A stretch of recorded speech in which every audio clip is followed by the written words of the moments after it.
லியா அம்மாவையும் அஸ்குட்டியும் நீ சொன்ன மட்டும் நான் சரி ஆவாங்க அவங்கள சமாதான படுத்து எல்லாமும் மாறும் உனக்கு நான் சொல்ல வேண்டியது இல்லை மாப்பிளை என் தம்பி மாறி அவங்க சைடு எந்த பிரச்சனையும் பண்ண மாட்டாங்க ஆனா சோகமா இருந்த உறவுகாரங்களுக்கு அவள் மெல்ல நாமே இடம் கொடுத்த மாறி ஆயிடும்.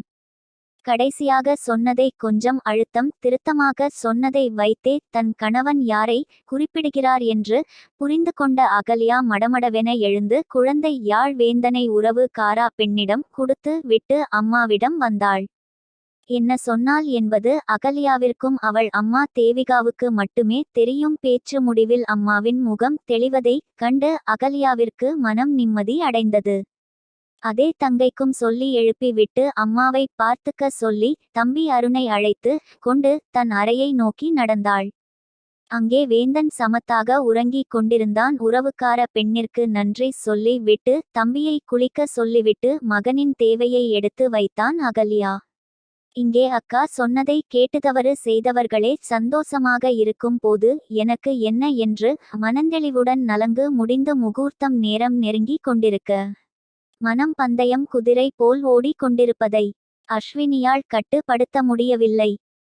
முதலாக அவனை மணக்கப் போகும் மன்னவனின் நினைவு அவன் மனதில் வரவே கன்னம் ரெண்டும் பட்டு போல் சிவந்தது.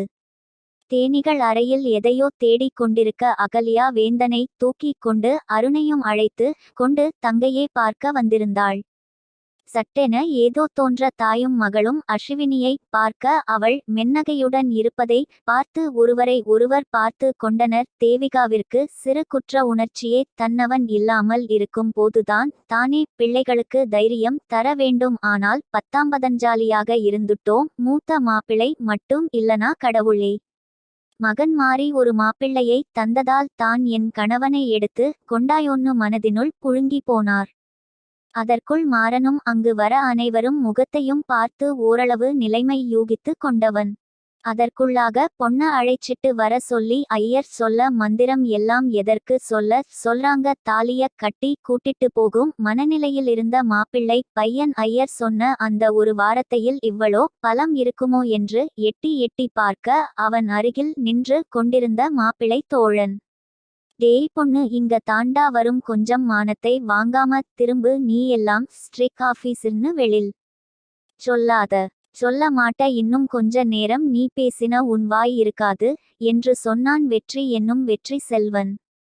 பொன்னிற பட்டுடுத்தி சிவப்பு பாட்டரில் பெரிய மாங்காய் பூ போட்டு அதற்கு தருந்தாற்போல நகை பூட்டி கழுத்தில் மல்லிகை மாலையோடுகாதோரம் இருக்கும் சிறு கருள் முடி இன்னும் அழகு சேர்த்த சந்தன தேவைதையாக மாறன் அழைத்து வர சற்று நேரத்தில் தனதருகில் வந்தமர்ந்த அஸ்வினியையே பார்த்து கொண்டிருந்தவனை கடுப்புடன் அழைத்தார் ஐயர். இனிமே அவா உங்க கூட தான் இருப்ப கொஞ்சம் இங்க பார்த்து மந்திரம் சொல்லுங்கோ என்றவரை முறைத்து கொண்டே சொல்லி முடித்தான் வெற்றி.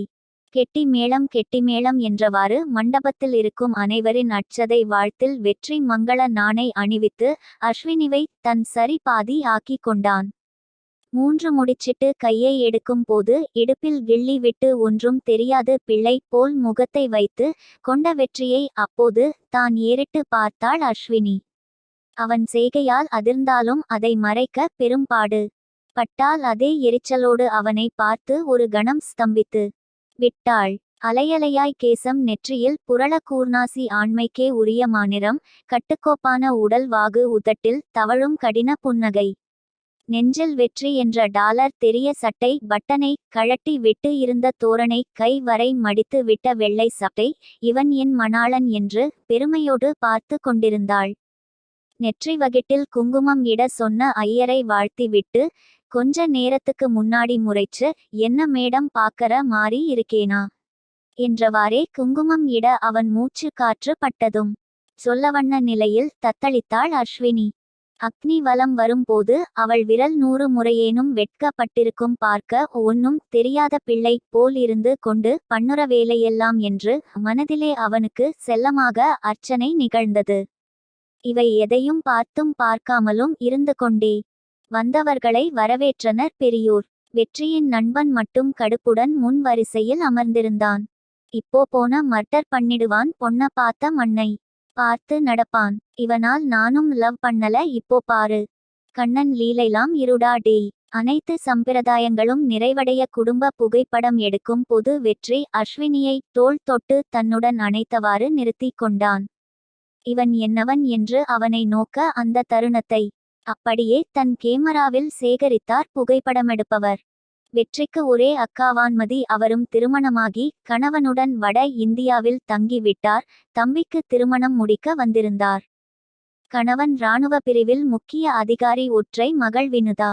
சாப்பிட நேரம் ஆக குடும்பமாக பந்தி பரிமாறப்பட்டது. இதோ மணமக்களுக்கு மட்டும் தனியாக பரிமாறப்பட்டது. ஏற்கனவே போட்டோ செஷன் என்று அந்த கேமரா மேன்படுத்தி எடுத்து விட்டார். சார் இடுப்புல கை போடுங்க. மேடம் நீங்க அவர் மேல் சாஞ்சிக்கோங்க. சார் நீங்க கொஞ்சம் நெருங்கி நில்லும். மேடம் அவர் உட்கார்ந்துருக்கற ஷேர்ஸ வக்காருங்க. இவ்வாறாக அனைவரும் முன்னிலையிலும் கேமரா மேன் சொல்ல தம்மாவே அஸ்வினியை கடித்து தின்பது போல பார்த்து கொண்டிருந்தவன் கிடைத்தது சான்ஸ் என்று புகுந்து அனுவும் இடுப்பில் கை வைத்து போட்டோ எடுக்கும் போது விரலிலே கோலம் போட்டு அவளை நெளிய வைத்து கொண்டிருந்தான். அதனாலே அந்த போட்டோ எடுக்க தாமதமாக இன்னும் அஸ்வினி முகம் நாணம் கொண்டு ஒரு பக்கம் வெக்கமே இல்லாமல் இவன் சீண்டுகிறானே என்று மனதில் திட்டினாலும் அவள் மனது மத்தாப்பாக மலர்ந்தது. இதோ இப்போது ஊட்டி விட சொல்கிறார்கள் என்ன பண்ண போறானோ என்று பயந்தவளை வெற்றி சோதிக்கவில்லை. எப்போதும் நேரத்துக்கு சாப்பிடும் வெற்றிக்கு உணவு முன் இருக்க சமத்து புள்ளையாக சாப்பிட்டு கொண்டிருந்தான். அஸ்வினிக்கு தான் சப்பென்று ஆகி விட்டது அவன் செய்கையால். அவள் அவதிப்பட்டாள் தான். ஆனால் அது இன்ப அவஸ்தையாக இருந்தது. ஒரு வழியாக மண்டபம் விட்டு வெளியே வர மணமக்களை அஸ்வினி வீட்டுக்கு அழைத்து சென்றனர். மண்டபம் கணக்கை முடித்து விட்டு வருவதாக மாறன் தங்கி விட வான்மதி காரில் அகல்யா யாழ் அருண் தேவிகா சென்று விட்டனர். நண்பன் காரில் சொகுசாக அமர்ந்து கொண்ட வெற்றி அஸ்வினியை தோளில் கைபோட்டு அணைந்து நெருங்கி அமர்ந்தான். கார் ஒட்டி கொண்டு வருவது அவனின் ஆப்த நண்பன் விஷ்ணு. ஏண்டா டேய் கிரிமினல் செக்ஷன்ல என்ன பார்க்கவே பயப்படுவாங்க அடிக்கோடு என் முன்னாடி இப்படி பண்றானேன்னு குமைந்து கொண்டிருந்தான். வெற்றிக்கு இப்போ யாருமே கண்ணில் தெரியவில்லை. நண்பன் ஏன் கோபமாக இருக்கிறான் என்று கூட யோசிக்கவில்லை. அவன் தான் வானத்தில் பறக்கிறானே காதல் மனைவி. எப்போ காதலிச்சான் பாப்போம் அவனே சொல்லுவான். இல்லனா நாம விட்டுருவோமா. கைகளில் இருக்க இந்த உலகத்துல இருக்க அத்தனை சந்தோஷமும் அவனுக்கு கிடைத்தது. ஒரு வழியாக அஸ்வினி வீடும் வந்து விட மணமக்கள் இறங்கினர். ஆலம் சுற்றி உள்ளே அழைத்து சென்றனர். வான்மதியும் அகல்யாவும்.